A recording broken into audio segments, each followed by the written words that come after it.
السلام علیکم میرے پیارے دوستوں، آج کا واقعہ حضرت عثمان غنی کی شخاوت کا۔ خلیفۃ المسلمین اسلام کے تیسرے خلیفہ حضرت عثمان غنی رضی اللہ تعالیٰ عنہ کی شخاوت کا واقعہ سن کر آپ کا ایمان تازہ ہو جائے گا اور آپ کو معلوم ہو جائے گا کہ حضرت عثمان غنی رضی اللہ تعالیٰ عنہ کی شخاوت کا کیا عالم تھا۔ یہ واقعہ حضرت عثمان غنی رضی اللہ تعالیٰ عنہ اور حضرت ابو بکر صدیق رضی اللہ تعالیٰ عنہ اور ایک تاجر شخص کا۔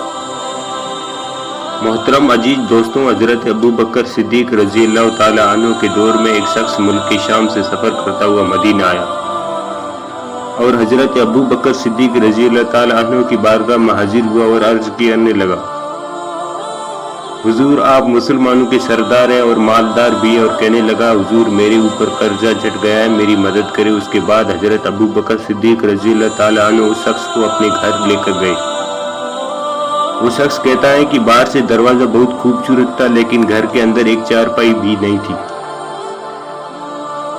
کھجور کے درخت کی ایک چٹائی بچھی ہوئی تھی اور وہ بھی پھٹی ہوئی۔ اس کے بعد حضرت ابو بکر صدیق رضی اللہ تعالیٰ عنہ نے اس شخص کو چٹائی پر بٹھایا اور اس شخص سے کہنے لگے، میں تمہیں ایک عجیب بات بتاؤں۔ وہ شخص بولا، جی بتائیے۔ حضرت ابو بکر صدیق رضی اللہ تعالیٰ عنہ نے کہا، 3 دن سے میں نے ایک اناج کا دانہ نہیں کھایا، میں کچھ کھجور کھا کر گزارا کر رہا ہوں۔ وہ شخص کہنے لگا، حضور میں اب کیا کروں، میں بہت دور سے امید لگا کر آیا ہوں۔ اس کے بعد آپ نے اس شخص سے کہا، تم عثمان غنی رضی اللہ تعالیٰ عنہ کے پاس چلے جاؤ۔ اس شخص نے کہا، مجھے تو بہت سارے پیسے چاہیے۔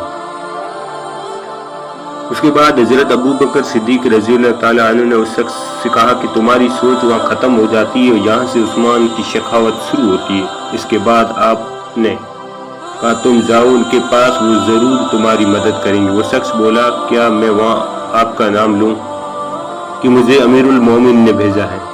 آپ نے فرمایا، اس کی ضرورت نہیں پڑے گی، صرف اتنا بتانا کہ میں قرض دار ہوں اور رسول اللہ صلی اللہ علیہ وسلم کا نوکر ہوں۔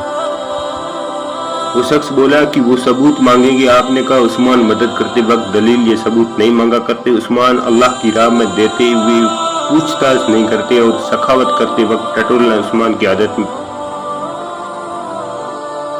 نہیں۔ پھر وہ شخص وہاں سے پوچھتے حضرت عثمان غنی رضی اللہ تعالیٰ عنہ کے دروازے پر پہنچ گیا اور دروازے پر دستک دی۔ حضرت عثمان غنی رضی اللہ تعالیٰ عنہ اندر سے بولنے کی آواز آ رہی تھی۔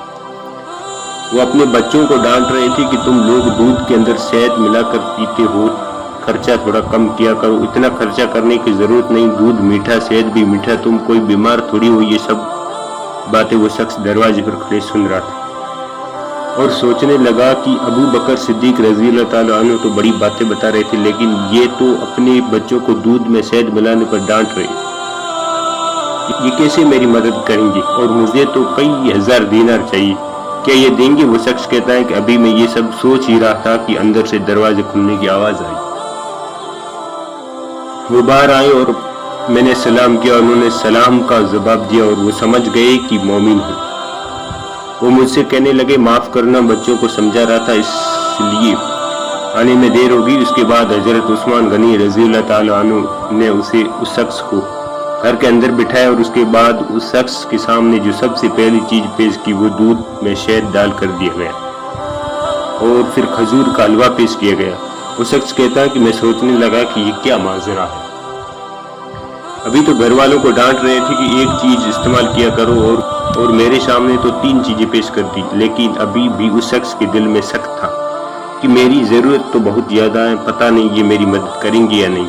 وہ شخص کہتا ہے کہ مہمان نوازی کے بعد حضرت عثمان غنی رضی اللہ تعالیٰ عنہ نے پوچھا کہ بتاؤ کیسے آنا ہوا؟ وہ شخص بولا کہ میں مسلمان ہوں اور ملک کے شام کا رہنے والا ہوں اور کچھ کاروباری مشکلات کی وجہ سے قرض دار ہو گیا ہوں، مجھے کچھ پیسوں کی ضرورت ہے۔ وہ شخص کہتا ہے کہ میں نے کچھ پیسے کہا تو انہوں نے ایک آواز دی تو ایک غلام ایک اونٹ پر سامان لدا ہوا لے کر حاضر ہوا۔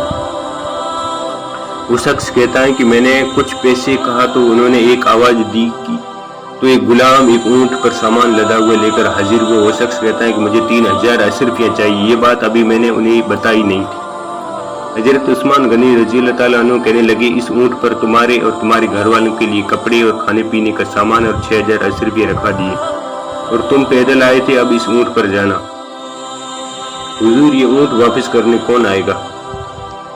حضرت عثمان غنی رضی اللہ تعالیٰ عنہ کہنے لگے واپس کرنے کے لیے نہیں دیا، میں نے یہ تحفہ تمہیں دیا، تم لے جاؤ۔ وہ شخص کہتا ہے کہ میں کہاں سے چلا تھا ڈھونڈتا ہوا اور پھر مدینے میں آیا، اور جب مدینے آیا تو اللہ نے مجھے میری امید سے یاد عطا کر دیا۔ وہ شخص کہتا ہے میری آنکھوں میں آنسو آ گئے اور میں نے کہا حضور آپ نے تو مجھے میری ضرورت سے بہت زیادہ دے دیا، معافی چاہتا ہوں، میں تو سوچ رہا تھا کہ دودھ اور شہد پر آپ اپنے گھر والوں کو ڈانٹ رہے ہو، میری مدد نہیں کرو گے۔ اس کے بعد حضرت عثمان غنی رضی اللہ تعالیٰ عنہ نے کہا کہ اللہ نے جو دولت عثمان کو دی وہ اس لیے نہیں دی کہ عثمان کی اولاد ایسی مستی کی زندگی گزارے، میرے اللہ نے مجھے دولت دیا ہے تاکہ میں محمد مصطفیٰ صلی اللہ علیہ وسلم کے نوکروں کی نوکری کروں۔ وہ شخص کہتا ہے کہ میں دروازے تک گیا تو میں نے کہا شکریہ آپ کا، اس شخص نے ابھی بتایا نہیں تھا کہ مجھے حضرت ابو بکر صدیق رضی اللہ تعالیٰ عنہ نے بھیجا۔ حضرت عثمان غنی رضی اللہ تعالیٰ عنہ کہتے ہیں کہ شکریہ ابو بکر صدیق رضی اللہ تعالیٰ عنہ کو کرنا جس نے تمہیں یہ راستہ دکھایا۔ وہ شخص کہتا ہے کہ حضور آپ کو تو میں نے بتایا ہی نہیں کہ مجھے کس نے یہاں بھیجا۔